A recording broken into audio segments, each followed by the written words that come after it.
Olá pessoal, sejam bem-vindos a mais uma videoaula da nossa disciplina de Fundamentos da Computação do IFPB. Dessa vez a gente vai explorar o mundo dos sistemas operacionais. Vamos ver alguns fundamentos desse software básico tão importante e que sem ele praticamente nós não conseguimos programar a máquina pura, né? O hardware puro.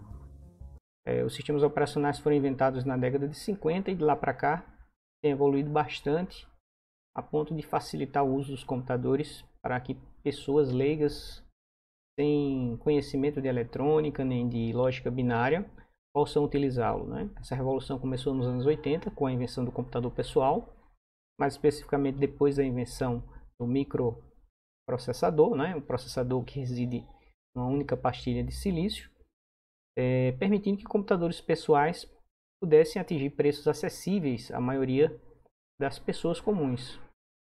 E aí o computador pessoal tomou as empresas, tomou os bancos, as indústrias, as casas das pessoas, tornou-se um equipamento de eletrônica de consumo hoje em dia, né? E hoje o processador atingiu um novo patamar, né? O computador passou a integrar os nossos relógios, os nossos celulares e muito breve vai integrar também uma série de outros equipamentos que equipam a nossa casa, alguns até que a gente nem imagina que possam ter um dia um processador embutido, como nossa camisa, talvez o pneu do nosso carro, enfim.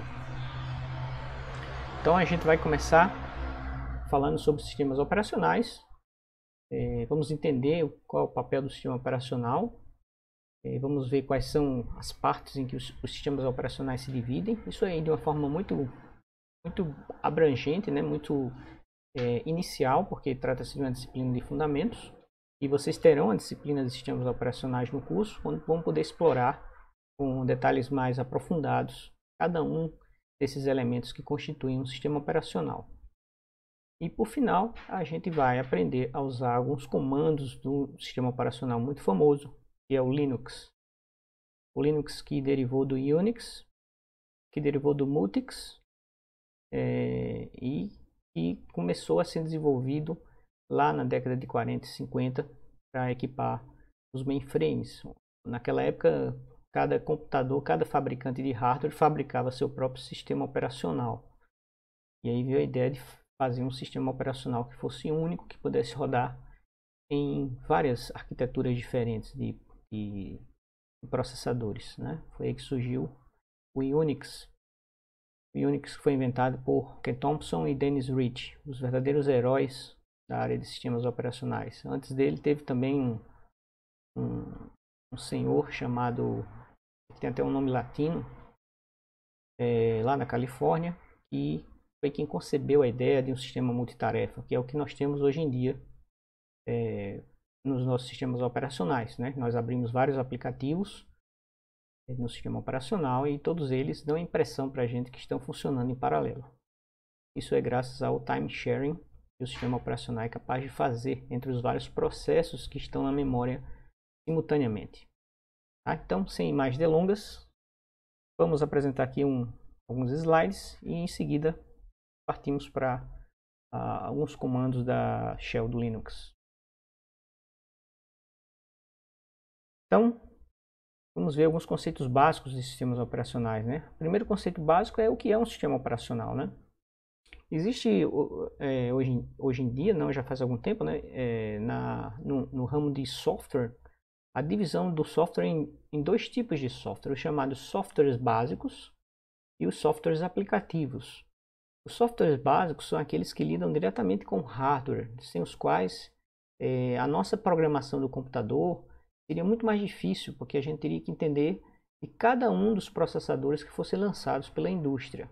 Ao escrever um comando print, por exemplo, seu programa em Python, você teria que codificar a rotina do print para rodar naquele processador específico. Você não teria uma biblioteca pronta do Python que pudesse ser usada em qualquer arquitetura.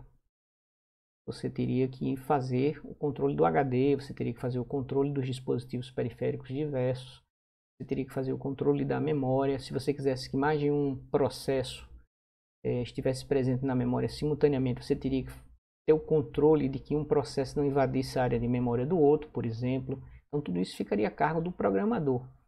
E a questão de segurança, né? Se você tem acesso àquela máquina com aquele sistema operacional ou não, a partir de autenticação, por exemplo, você também teria que se preocupar para evitar que pessoas não autorizadas não acessassem o sistema. A questão do escalonamento do processador, né? Para quem o processador vai executar o ciclo de von Neumann agora? No processo A, no processo B ou no processo C? Todos três residindo em memória. Ou seja, já foram transferidos de uma unidade de memória persistente, como fita ou HD, para a memória RAM do computador, que é a memória de trabalho do computador, a memória que o von Neumann especificou como sendo a memória residente dos computadores, dos códigos e dos dados, né? Então, os sistemas operacionais eles são classificados como softwares básicos. Drivers de dispositivos também são softwares básicos, por exemplo.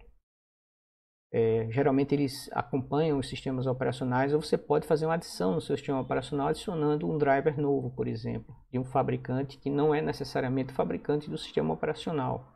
Tá? Ele é compatível com o sistema operacional, mas pode ser que tenha um hardware muito especializado e o sistema operacional não venha, quando você instala ele, com aquele driver dentro dos seus pacotes. Você precisa instalar por fora. Isso é muito comum, principalmente para quem usa hardwares muito dedicados.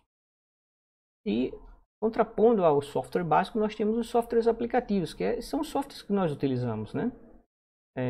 A gente utiliza, por exemplo, quando a gente está interagindo com o nosso sistema operacional, vamos supor aqui um Windows da vida, você usa um interpretador de comandos gráfico, que a gente chama de Shell. E aquela tela de desktop, né, do Windows, vamos pegar aí o exemplo do Windows 10, né, que é o Windows da época em que estou gravando esse vídeo. E você interage com o mouse, com o teclado, com ícones, com janelas. Isso tudo é um aplicativo, né, chamado Shell Gráfica do sistema operacional para facilitar o uso dos recursos de hardware, para que você tenha um acesso mais fácil, por exemplo, ao disco, né? Essa questão do disco ser organizado em pastas foi inventado em algum momento da história dos sistemas operacionais. Porque o HD, na verdade, é como se fosse uma terra sem lei, sem estrutura. Então, organizar o HD de modo que você passe a ideia de que um HD, na verdade, é uma coleção de pastas estruturadas e hierarquizadas umas dentro das outras, e essas pastas contêm arquivos, né? E que você pode organizar essas pastas de acordo com a sua preferência. Isso foi uma ideia que teve que ser inventada, porque o HD poderia ter surgido outras ideias, né? Mas a estrutura em árvore pareceu ser a mais adequada até o momento. Todos os sistemas operacionais adotaram a ideia. Então, na hora que você quer armazenar alguma coisa no seu computador, você abre o seu explorador de arquivos, né? No caso, o Windows Explorer no Windows, e você tem acesso aos seus HDs, suas unidades de armazenamento de massa. Você pode ter acesso a dispositivos conectados na porta USB, como pendrives. E nos pendrives você também encontra a mesma estrutura hierárquica de pastas, onde você pode armazenar os seus arquivos nessas pastas, pastas dentro de pastas e assim sucessivamente.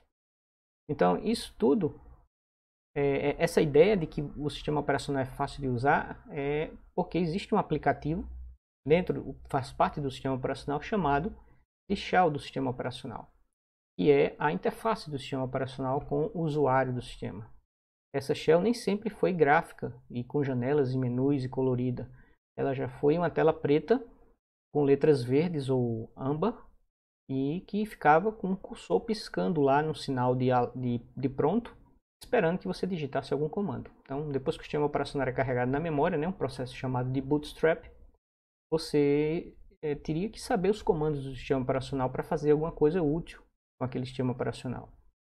Chamar um programa, por exemplo, redator de texto, você tem que saber o nome do programa redator de texto. Ver quais são os arquivos que você já criou com aquele redator de textos. Então você tem um comando específico para listar o diretório onde você guardou a pasta, né? Diretório ou pasta são termos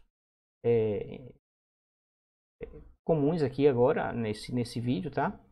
Quem é mais antigo gosta de chamar diretório, mas o pessoal mais novo da computação acostumou-se a chamar de pasta, né? Mas o termo original para os sistemas operacionais é diretório. Mas a ideia de pasta, claro, passa uma abstração maior, né? A gente organiza os nossos arquivos. As empresas antes, quando tinham papel, né, manipulavam papel físico, organizavam esses papéis em pastas, né? Essas pastas suspensas, que hoje formam o ícone de uma pasta em qualquer sistema operacional que você use hoje em dia. Até mesmo em sistemas operacionais de celulares. Certo? Então, o Windows Explorer, por exemplo, é um exemplo de aplicativo, de software aplicativo que já vem com o sistema operacional para tornar mais fácil você gerenciar os seus arquivos no sistema de arquivos, ou seja, num periférico específico do hardware, que é o HD, ou seus drivers USBs, né? Suas portas USBs, onde você acopla seus dispositivos USB de armazenamento, um HD externo, um pendrive, etc. Tá? Mas o software aplicativo também é aquele software que você escreve com a sua linguagem de programação. Também é um navegador web que você utiliza para ler notícias na internet. Também é o seu sistema de e-mail, se você usa ainda sistema desktop, exemplo como o Outlook. É o seu software de apresentação, de elaboração de apresentações, como o PowerPoint, que eu utilizei para elaborar esses slides. Enfim, qualquer software que você desenvolva é um software aplicativo, porque ele tem uma aplicação específica, tá? E esse software aplicativo, em vez de lidar com o hardware puro, ele vai lidar com o sistema operacional que está residindo em cima do hardware. Então você cria uma estrutura em camadas, onde a camada mais alta é mais abstrata do que a camada mais baixa. O que significa isso, mais abstrata? Se você for lidar diretamente com o hardware, você tem que lidar com linguagem de máquina, que é a única linguagem que a máquina entende. Então você tem que estudar a linguagem de máquina daquele processador para poder ter aproveito dele, torná-lo uma máquina útil para os seus propósitos, para um fim específico, né? Seja um jogo, seja uma planilha eletrônica, etc. Certo? Ou mesmo um sistema operacional. Uma vez que as pessoas perceberam que os sistemas aplicativos da época, né, no começo da era eletrônica dos computadores, tinham coisas em comuns, e essas coisas em comuns poderiam ser gerenciadas por um software único e não ser repetida em cada software aplicativo, começou a surgir a ideia de sistema operacional. Então, tudo que era comum aos sistemas aplicativos lá do início da era da eletrônica digital, da computação digital, melhor dizendo, passou a ser reunida sobre um único sistema. E esse sistema passou a receber o nome de sistema operacional, certo? Então, o sistema operacional reúne tudo aquilo que é controle do hardware, reúne tudo aquilo que é comum aos sistemas aplicativos. Então, por exemplo, o sistema operacional ele sabe escrever um string na tela, ele sabe usar o seu monitor para fazer um print na tela. Então, quando na sua linguagem de programação, seja C, seja Python, seja Java, você chama o comando específico, no caso de Python print, para imprimir um string na tela, na verdade, aquele print está chamando o print do sistema operacional, que por sua vez controla o monitor, né? O controlador do periférico monitor, e ele sabe como fazer esse envio desse string para esse controlador, para que o controlador apresente a mensagem do jeito que você quer, tá? Seja em modo texto, seja em modo gráfico, né? Com a cor que você quer, na posição que você quiser, dependendo aí do modo de operação que você esteja. Então, quando você faz, por exemplo, uma gravação de um arquivo, você escreve um programa em Python que grava um arquivo. Imagine que você está fazendo um joguinho em Python, em que você tem várias fases, você vai passando de fases, e tem uma hora que você vai recebendo uma pontuação à medida que vai avançando nas fases do joguinho. E quando você termina de jogar, você pode bater um recorde, né? Você fez 800 pontos, de repente jogou e fez 950 pontos. Então você quebrou o recorde. Então você quer gravar o recorde do joguinho em um arquivo. E para acessar o sistema de arquivos, né, para acessar o HD, que é um dispositivo periférico, você vai usar um comando save na sua linguagem de programação. Tá? No caso do C, seria o comando fwrite. No caso do Python, não sei muito, porque não programei muito arquivos em Python, mas no caso do C, que eu já trabalhei bastante, é um fwrite. No caso do Java, você vai usar um string de saída, né? Pode ser um Object Output Stream, pode ser um print stream, se você quiser gravar arquivos texto, tá? Pode ser um Tem outros também mais abstratos em Java, mas enfim. Cada linguagem tem a sua forma de dizer grave este arquivo no HD nessa pasta tal. Então, quando você solicita essa operação, né, sua linguagem de programação tem um comando para isso, ou vários comandos, você na verdade está solicitando ao sistema operacional que faça isso para você no HD. Tá? Então, o sistema operacional reúne essas rotinas básicas de acesso à memória, ao processador, aos dispositivos periféricos. E o que acontece é que as suas linguagens de programação disponibilizam APIs prontas, ou seja, coleções de funções, coleções de classes, de métodos, dependendo do tipo de abstração que a sua linguagem oferece. Né? Se for C, são funções. Se for Python, Python aceita tanto o conceito de classes, de objetos, quanto também de funções puras. Se for Java, tem que ser uma classe. E uma classe dentro dela tem um método, que na verdade é uma função, né? Equivalente a uma função na linguagem C. Então, na hora em que você escreve o seu programa e cria uma função e que essa função realiza alguma operação, o seu programa na verdade está chamando o seu programa vai em algum momento chamar uma API da linguagem de programação, né, como por exemplo escrever um arquivo, e essa API chama a API específica do sistema operacional.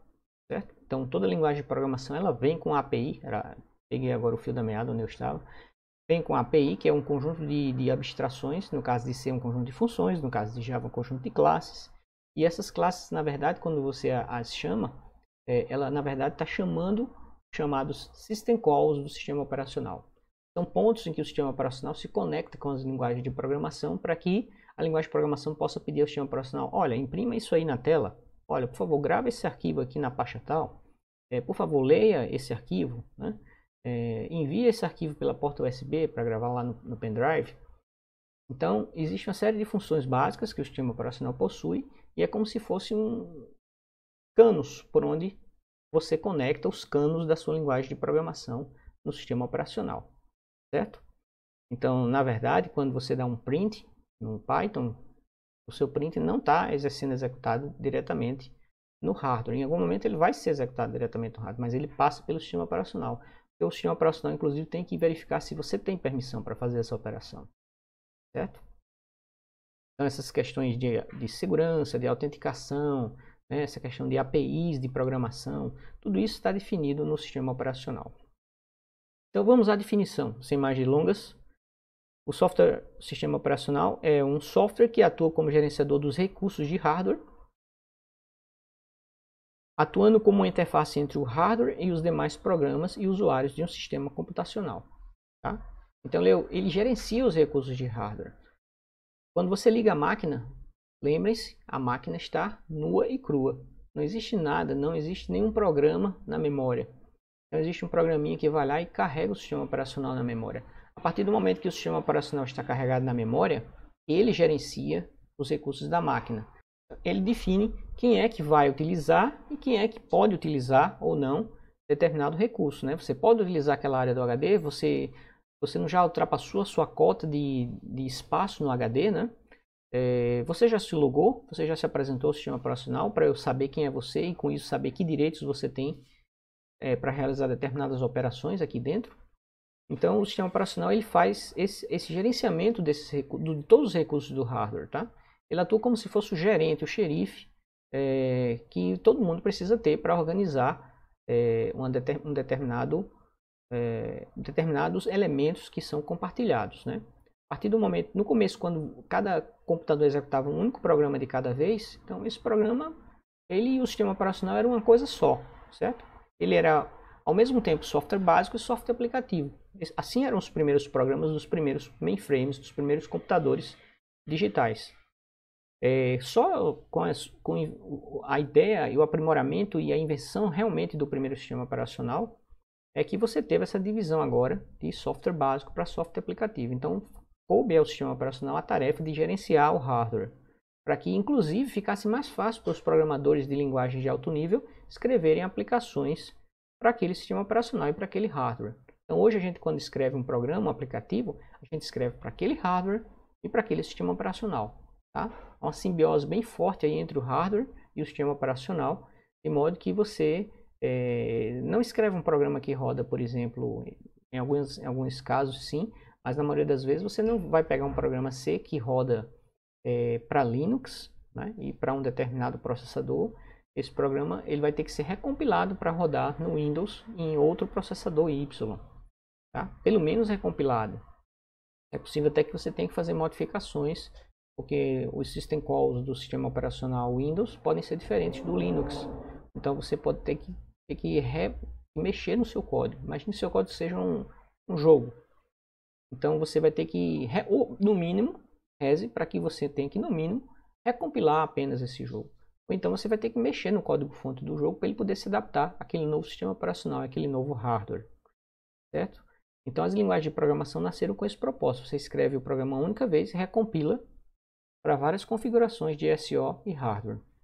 Certo? Então imagine, por exemplo, a Microsoft que fabrica, hoje em dia não, está tudo na nuvem, mas a Microsoft fabricava um pacote de software, né, de escritório chamado Office, onde você tinha um editor de texto Word, o apresentador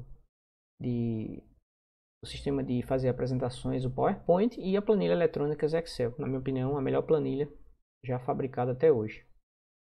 E imagina o trabalho que a Microsoft tinha para recompilar o Word, recompilar o Excel, recompilar o PowerPoint. Cada vez que surgia uma nova versão de um sistema operacional, surgia uma nova versão de um novo processador. É claro que a Microsoft queria disponibilizar seus softwares para o maior número de processadores e de sistemas operacionais, para que você pudesse utilizar os softwares da Microsoft, né? Quanto mais compatíveis fossem os sistemas, mais clientes a Microsoft teria, tá? E mais lucro ela teria também junto com isso, né?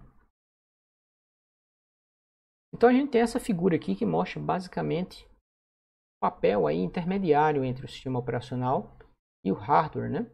Por isso que se chama software básico, que é um software que todo mundo precisa, tanto os usuários precisam, mesmo que você não seja um programador, você não vai escrever sistemas aplicativos, programas aplicativos, você vai precisar do sistema operacional para utilizar os sistemas aplicativos que outras pessoas desenvolveram, né? Você vai precisar usar o sistema operacional, por exemplo, para usar um aplicativo redator de texto, para escrever a sua dissertação de mestrado, por exemplo, sua tese de doutorado.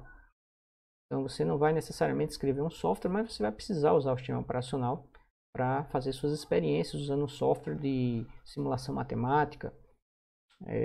Então, nesse caso, você tanto interage com o sistema operacional através da shell gráfica dele, que na verdade é a área de trabalho, né, do Windows 10, por exemplo, e tantas interfaces gráficas que a gente tem, né, para o Linux, também para o macOS, né, que é baseado em Linux.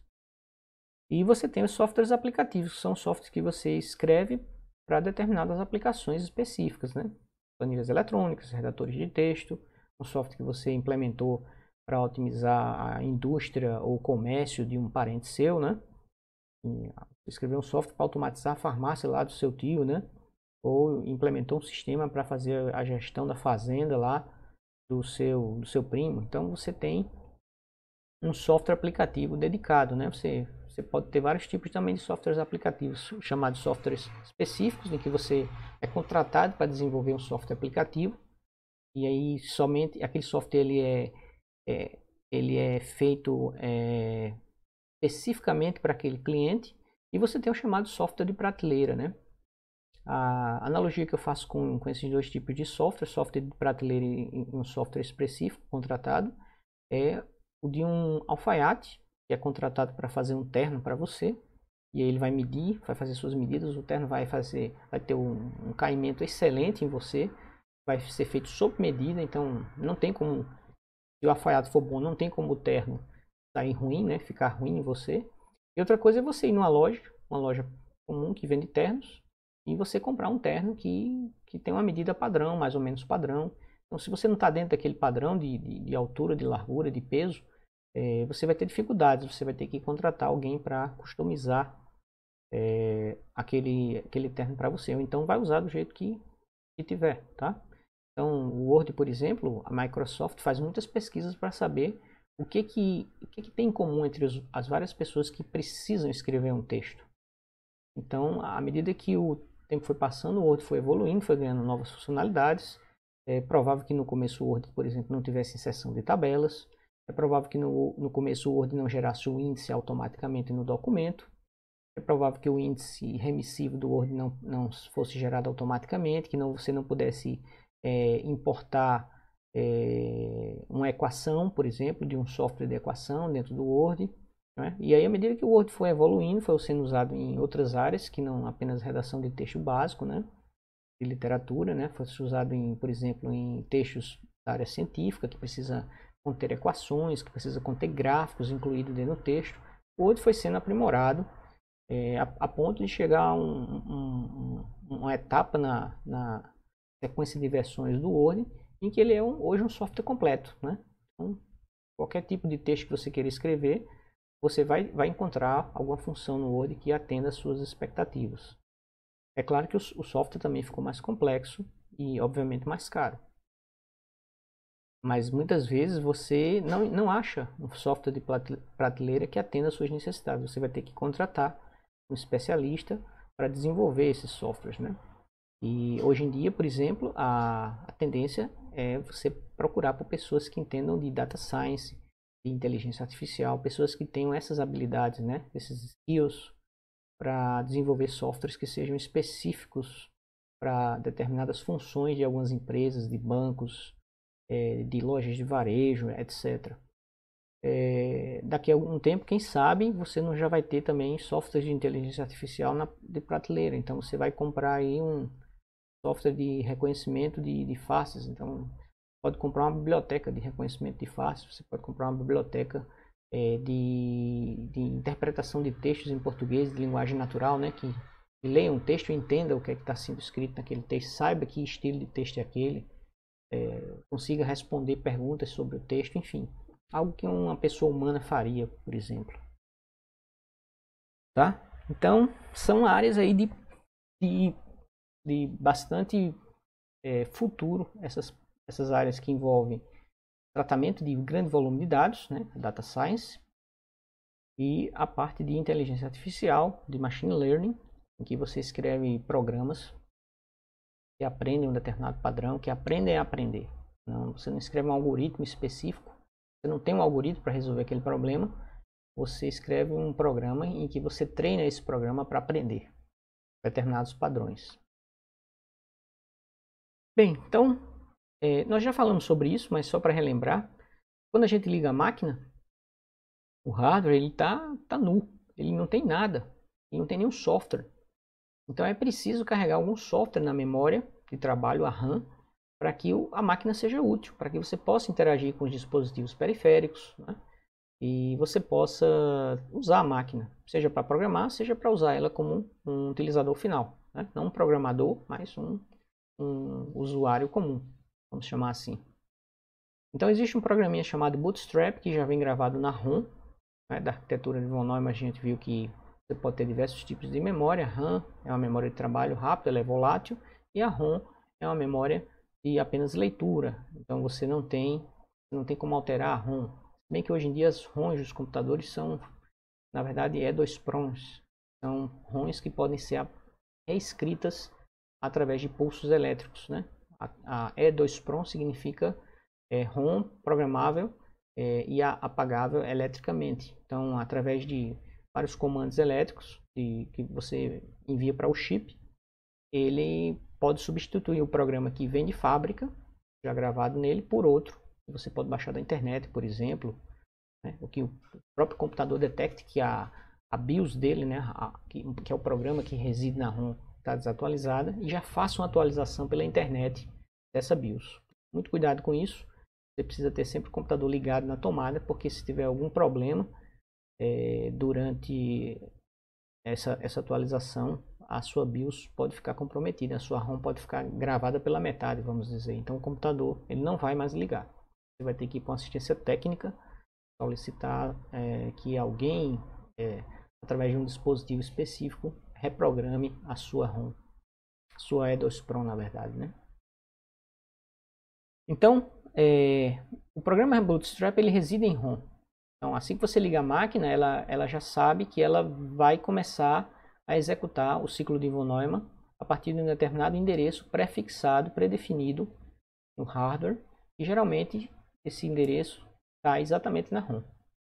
Está exatamente num byte da ROM, que é o byte do primeiro byte do programa Bootstrap. O programa Bootstrap, ele então começa a executar. Ele vai para a memória principal e começa a executar, certo? Ele se carrega, se transporta para a memória principal, para a RAM, e começa a executar a si próprio. E aí, quando ele executa, o que ele faz? Ele identifica onde está o sistema operacional no HD e vai buscar os bytes do sistema operacional, pelo menos a parte mais importante do sistema operacional, que é o núcleo ou o kernel do sistema operacional, que é carregado primeiro. E aí ele traz o kernel do sistema operacional, que é a parte do sistema operacional que é mais fundamental, que tem todos os controles, a gerência dos dispositivos, né? O controle de quem é que vai ganhar a CPU, etc. Todas essas funções básicas, elas residem no kernel do SO. A parte mais importante do SO é o kernel. Uma parte dele, inclusive, tem que ser escrita em assembly ou em linguagem de máquina, né? Tão próximo que o kernel está do hardware da máquina. Então, uma vez que o sistema operacional tenha sido carregado na memória, ele começa a executar e aí ele assume o controle da máquina, certo? Então, você passa a ter agora uma máquina gerenciável pelo sistema operacional. Então, você tem esse esquema aqui, ó. Comando Bootstrap, o programa Bootstrap que está em ROM, né? Ele carrega, transporta os bytes do sistema operacional, né? A parte principal do sistema operacional, kernel e alguns outros pedaços do sistema operacional. E uma vez que o sistema operacional tenha sido carregado, ele vai ocupar uma área da RAM, né?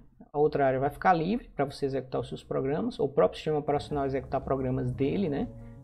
O sistema operacional pode executar um programa, por exemplo, para otimizar a memória, né? Para de vez em quando dar uma compactada na memória, desfragmentar a memória. O sistema operacional pode rodar algum programa para fazer algum controle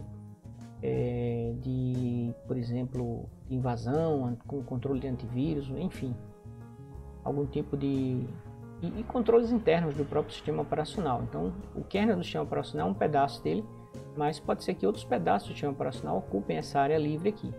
Finalmente, vai ficar uma área realmente livre para você executar os seus programas aplicativos. E onde você começa a ter, por exemplo, o desktop, né, do seu sistema operacional. É um programa também, ele é carregado aqui na área livre. E aí, quando o desktop executa, aí você passa sim a ter o controle do mouse, do teclado. Vai começar a ver os ícones aparecerem na área do desktop, botão iniciar, tudo mais. Então você pode passar a usar aqueles aplicativos que estão lá sob a forma de ícones, né? Então, quando você clica duas vezes no ícone daquele, o que acontece? O sistema operacional agora identifica quem é você. Você vai ter que fazer login na máquina antes de acessar o desktop, na verdade. E uma vez que você tenha feito login bem sucedido e entrou no desktop da máquina, você pode disparar comandos, né? Os comandos hoje em dia são gráficos, então você vai lá e clica duas vezes no aplicativo que você quer executar e o aplicativo é transferido aqui para essa área livre e passa a executar concorrendo com o sistema operacional. O Bootstrap, depois que ele executa, né, ele é jogado fora, mas continua residindo lá na ROM, certo? Bem, no próximo vídeo a gente vai falar sobre os tipos de sistemas operacionais. Para que não fique muito cansativo, a gente fica por aqui nesse vídeo e aguardo vocês no próximo vídeo dessa série de fundamentos de sistemas operacionais. Até lá pessoal!